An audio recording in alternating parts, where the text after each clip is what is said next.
I often get asked why I rarely review mineral sunscreens. The answer is simple. I usually absolutely hate them.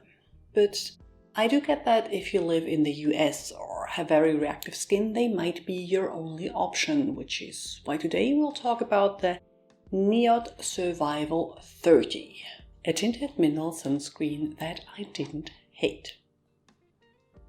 I don't love it either, but it has some perks that even I as a sunscreen snob need to acknowledge. So without further ado, here is my NIOD Survival 30 review, the good, the bad and the ugly.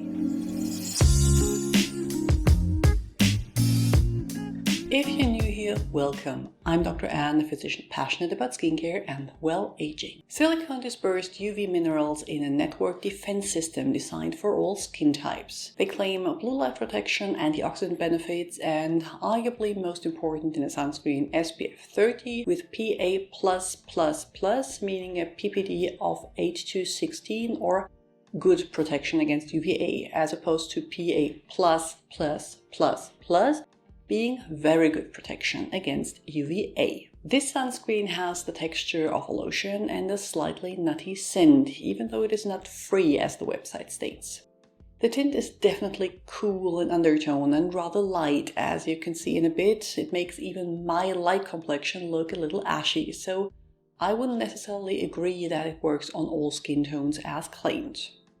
Upon application it feels silky, much nicer than other mineral sunscreens I have tried, but heavier than my beloved chemical ones. Sunscreen goes on as last step in your morning routine and needs to be used liberally in order to get the protection claimed on the bottle. The problem with tinted sunscreens is often that if you apply enough, it looks weird. I measured out how much was needed to get the SPF 30, which is still less than I prefer to wear daily. And if I applied that much, it looked as if I had caked on foundation and felt sticky and a little uncomfortable. The trick here is to wait for 15 to 20 minutes, after which, as you can see, the Survival 30 did sink in and did actually look quite natural and skin-like in finish. Not in color though, but I could make that work by warming it up with blush and bronzer.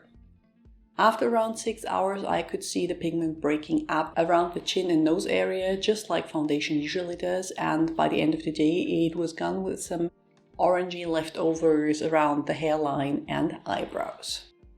I didn't like it particularly for reapplication throughout the day, as it had a tendency to roll off then, but could make it work using a beauty blender.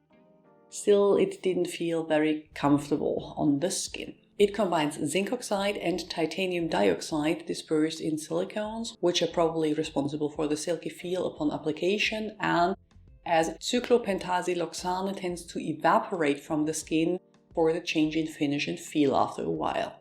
There is also some glycerin and a ton of antioxidants, for example tomato fruit extract and superoxide dismutase alongside several amino acids. Now, I want my sunscreen to primarily be sun protection, but we know that antioxidants enhance the sun protection of UV filters, so they are a welcome addition. As you might have guessed, I would not repurchase, both because the color doesn't work for me and because I prefer chemical filters due to their more elegant texture. I also think this is pretty expensive for a sunscreen, especially as it only contains 30 ml of products. If you are set on using mineral filters only though, need an office sunscreen to wear mostly indoors, and can make the color work for you, this is one of the few options I would consider recommending. If there is anything you would like to add, please do so in the comments below.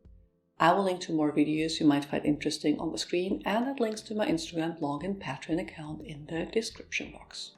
See you soon. Bye!